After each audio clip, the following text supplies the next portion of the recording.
இப்போ குற்றங்கள் செய்வதிலும் பெண்களுக்கு நிறைய சலுகைகள் குடுக்குறாங்க. அதாவது எங்கன்னா, இப்போ அரே அரேபியா கண்ட்ரிலலாம் வந்து விபச்சாரத்துக்கு கடுமையான குற்றங்கள் வழங்கப்படுகிறது. ஆனா, இந்தியாவுல பிற நாடுகள்ல பார்த்தீங்கன்னா, அ குற்றங்கள் செய்வதில் பெண்களுக்கு சலுகை. எப்படின்னா, விபச்சாரம் செய்வதற்கு அனுமதி. இப்போ பாம்பேல அனுமதி குடுக்குறாங்க. ரெட் லைட் ஏரியாவுல வந்து சிவப்பு விளக்கு பகுதியில வந்து விபச்சாரம் செய்வதற்கு அனுமதி. அது மாரி வந்து கல்கத்தாவுல அனுமதி. சோனாகஞ்சுன்னு விபச்சாரம் செய்வதற்கு அனுமதி. பெண்கள் வந்து விபச்சாரம் செய்வதற்கு அனுமதி. குற்றங்கள் செய்வதற்கு பெண்களுக்கு அனுமதி. விபச்சாரம் என்பது ஒரு குற்றம். அதுவே வந்து தமிழ்நாட்டில அனுமதி கிடையாது. இப்போ தமிழ்நாட்டில வந்து விபச்சாரம் பண்ணா சிறையில அடைச்சு போட்டுருவாங்க. அப்போ அதுவே வந்து பார்த்தீங்கன்னா, பாம்பேலயோ அல்லது வந்து அல்லது தமிழ்நாடு தவிர பிற உலகின் பெரும்பாலான நாடுகளில் விபச்சாரம் செய்வதற்கு பெண்களுக்கு அனுமதி. குற்றங்கள் செய்வதற்கு பெண்களுக்கு அனுமதி. இப்போ அது சரி விபச்சாரம் எப்படிப்பட்ட குற்றம் அப்படின்னா, ஒரு ஆண் வந்து ஒருத்தர் வந்து விபச்சாரம் என்பது பெண்களின் பாலியல் வன்முறை. பெண்கள் வந்து ஆண்கள் மீது நிகழ்த்துகிற ஒரு பாலியல் வன்முறை. ஆண்கள வந்து அந்த அந்த வலையில விபச்சாரத்துக்கு இழுத்து அதன் மூலமா வந்து பெண்கள் வருமானம் தேடிக்கிறாங்க. சரி அந்த விபச்சாரத்தோடு தொடர்பு கொள்கிற அந்த ஆணின் வாழ்க்கை என்ன ஆகும் அப்படின்னா, அவன் அதற்கே பழக்கமாயிட்டான்னா என்ன ஆகும் அப்படின்னா, அவன் வாழ்க்கை நாசமா போயிரும். இப்போ ஒரு போதைப் பொருளுக்கு ஒரு ஆண் வந்து அடிமையாகிறான்னு வைங்க, அவன் வாழ்க்கை நாசமா போயிரும். அதே மாரி தான் வந்து அதுக்காக தான் போதைப் பொருளுக்கு தடை விதிக்கிறாங்க. போதைப் பொருள் அது மாரி விபச்சாரத்துக்கும் அதுக்கு தான் வந்து இப்போ தமிழ்நாட்டிலலாம் தடை அதுக்கு தான் விதிக்கிறாங்க. ஏன்னா அதெல்லாம் வச்சா எ ஆண்களின் வாழ்க்கை வந்து நாசமா போயிரும். அப்போ விபச்சாரத்தில் ஈடுபடுகிற பெண்களும் வாழ்க்கையும் நாசமா போயிரும். அதனால் ஆனா இது வந்து யார் நிகழ்த்துகிறா? யார் இந்த வேலையை செய்கிறா? பெரும்பாலும் ஆண்களும் விபச்சாரம் பண்ணுறாங்க. விபச்சாரம் செய்கிற வேலையில ஆண்களும் பண்ணுறாங்க. ஆனா அதுவே நமக்கு புதிய செய்தி தான். ஆண்களின் விபச்சாரம் என்பது ஆண்களும் விபச்சாரம் செய்கிறாங்களா? அப்படிங்கிறது வந்து நமக்கு ஒரு புதிய செய்தி தான். ரொம்ப வெளிப்படையாக தெரிகிற அளவுக்கு அது வந்து உறுதிப்படுத்திக்கிற அளவுக்கு அது மறைமுகமாக இருக்கலாம். ரொம்ப ரொம்ப அரிதாகத்தான் இருக்கிறது.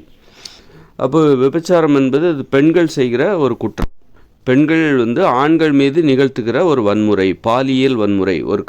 ஒரு ஆண் வந்து பெண்ணை வந்து கற்பழிப்பு பண்ணுறான்னு வைங்க, கற்பழிக்கிறான்னு வைங்க. அது எந்த அளவுக்கு குற்றமோ, ஆண் வந்து பாலியல் வன்முறையை பெண்கள் மீது நிகழ்த்தினால் அது கற்பழிப்பாகத்தான் இருக்கும்.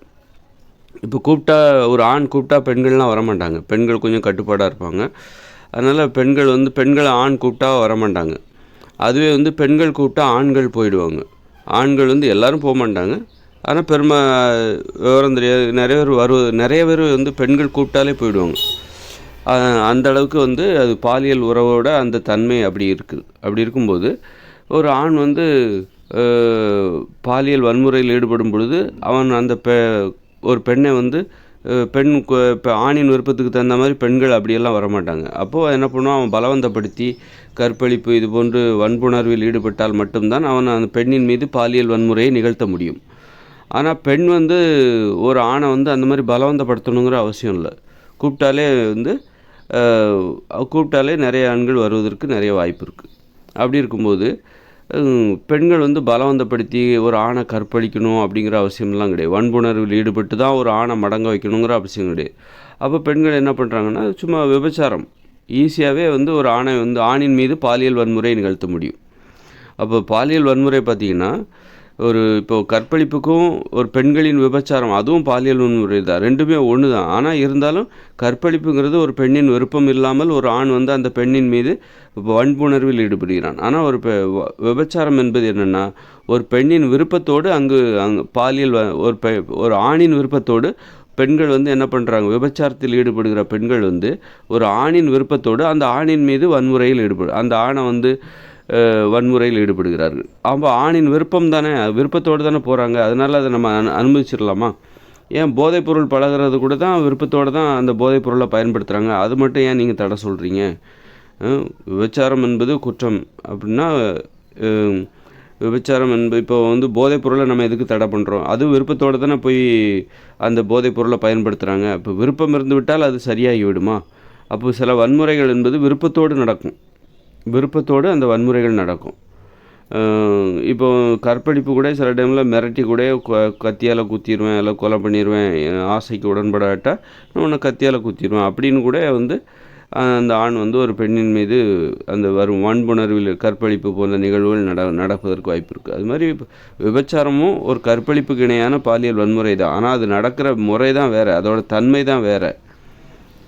இப்போ கள்ள உறவுக்கும் விபச்சாரக்கும் வித்தியாசம் இருக்குது. கள்ள உறவுங்கிறது வந்து தெரியாதனமாக திருட்டுத்தனமாக உடல் உறவு வச்சுக்கிறதுங்கிறதுக்கும் விபச்சாரத்துக்கும் வித்தியாசம் இருக்குது. தெரியாதனமாக திருட்டுத்தனமாக உடல் உறவு வச்சுக்கிறது அதில் விருப்பம் சார்ந்து இருக்குது. ஆனால் விபச்சாரம் என்பது பணம் கொடுத்தா அதையே தொழிலாக பண்ணுறது. பணம் கொடுத்தா எந்த பெண்ணிடம் வேண்டுமானாலும் வந்து எந்த ஆண் வேண்டுமானாலும் உடல் உறவு வைத்துக் கொள்கிற ஒரு நிகழ்வு தான் விபச்சாரம். இப்போ விபச்சாரம் என்பது ஒரு குற்றம் என்றால் அது அப்போ அந்த பெண்களுக்கு மட்டும் ஏன் அந்த சலுகை? விபச்சாரம் செய்வதற்கு பெண்களுக்கு மட்டும் ஏன் அந்த சலுகை? இப்போ ஆண்களுக்கும் இப்போ அது ஒரு பாலியல் வன்முறை அடிப்படையில் அப்படின்னா, அப்போ பாலியல் வன்முறையில் ஈடுபடுவதற்கு ஆண்களுக்கு அந்த சலுகை வழங்காமல் ஏன் இருக்கிறார்கள்? வழங்க வேண்டியது தானே, இப்போ வழங்க முடியாது தானே. அப்போ விபச்சாரத்துக்கு மட்டும் ஏன் வந்து வழங்குறீங்க? பெண்களுக்கு மட்டும் ஏன் சலுகை வழங்குறீங்க? அப்போது பெண்கள் செய்கிற குற்றங்கள் வந்து நுட்பமானது. ஆனால் அது மிகப்பெரிய குற்றம், ஆனாலும் அது நுட்பமானது. அப்போ அதனால் ஒரு குற்றம்னா அந்த பெண்களுடைய குற்றத்தையும் நம்ம வந்து அதை சீரியஸாக பார்க்கணும். ஒரு ஆண்களுடைய குற்றத்தை எவ்வளோ சீரியஸாக பார்க்குறாங்களோ, ஆண்களை எவ்வளோ சீரியஸாக கவனிக்கிறாங்களோ, ரொம்ப தீவிரமாக கவனிக்கிறாங்களோ, அதே மாதிரி பெண்களுடைய குற்றமான அந்த பாலியல் வன்முறையான அந்த விபச்சாரத்தையும் ரொம்ப தீவிரமாக கண்காணித்து அதுக்கு தடை விதிக்கணும். பெண்களுடைய பெண்கள் மட்டும் பாலியல் வன்முறைகளில் அது ஒரு குற்றம். இந்த விபச்சாரம் என்பது ஒரு பாலியல் வன்முறை தான், ஆண்கள் மீது நிகழ்த்தப்படுகிற ஒரு பாலியல் வன்முறை. அப்படின்னா அதுக்கு மட்டும் ஏன் பெண்களுக்கு மட்டும் அந்த சலுகை? நிறைய விஷயத்தில் பெண்களுக்கு சலுகை. வேலைக்கு போக வேண்டிய அவசியம் இல்லை, வேலைக்கு போகணுங்கிற கட்டாயம் இல்லை. பெண்கள் வந்து ஆண்கள் கண்டிப்பாக வேலைக்கு போயே ஆகணும். இப்படி நிறைய பெண்களுக்கு மட்டும் நிறைய சலுகைகள் கொடுக்கப்படுகிறது. அதில் அந்த மாதிரிலாம் இல்லாமல் ஆண்களுக்கு என்ன நீதியோ அதே தான் பெண்களுக்கும் நீதி. அதான் சமத்துவம். எல்லா விஷயத்துலையுமே வந்து எப்படி கல்வி, வேலைவாய்ப்பு, உரிமை, இப்படி எல்லா அதிகாரம் எல்லாத்துலேயும் பெண்களுக்கு எப்படி ஆண்களுக்கு நிகரான உரிமைகள் எல்லாமே வழங்கப்பட வேண்டுமோ, ஆண்களுக்கு நிகராக பெண்களையும் மதிக்கப்பட வேண்டுமோ, அதுபோன்று குற்றங்கள் செய்வதிலும் பெண்களை வந்து ஆண்களுக்கு நிகராக பார்க்கப்பட வேண்டும். குற்றங்கள் செய்வதும் ஆண்கள் குற்றம் செய்தால் எப்படி பார்க்குறாங்களோ அதே மாதிரி பெண்கள் குற்றம் செய்தாலும் அதை தீவிரமாக பார்க்கணும். அதே மாதிரி ஆண்களை பார்க்குற மாதிரி பெண்களை பார்க்கணும். அதான் வேலைக்கு கண்டிப்பாக போகணும். பெண்கள் வந்து வீட்டில் இருக்கக்கூடாது, கண்டிப்பாக வேலைக்கு போகணும். தகுந்த காரணம் இல்லாமல் அவங்க வீட்டில் இருக்கக்கூடாது. இப்போ குழந்தை கருவாகி இருக்காங்க அப்படின்னா, ஒரு குழந்தை பிறந்து ஒரு 5 வருஷம் வரைக்கும் அவங்க வீட்டில் இருக்கலாம். அவங்களுக்கு ஊதியம் கூட கொடுக்கணும். கண்டிப்பாக அரசாங்கமே ஊதியம் கொடுக்கணும். 5 வருஷம் வரைக்கும் அந்த குழந்தை வளர்ப்பு காலகட்டத்தில் 5 வயசு வரைக்கும் பெண்களுக்கு ஊதியம் கொடுக்கணும். அதுக்கப்புறம் கண்டிப்பாக பெண்கள் வேலைக்கு போகணும், வேலைக்கு போகாமல் இருக்கக்கூடாது.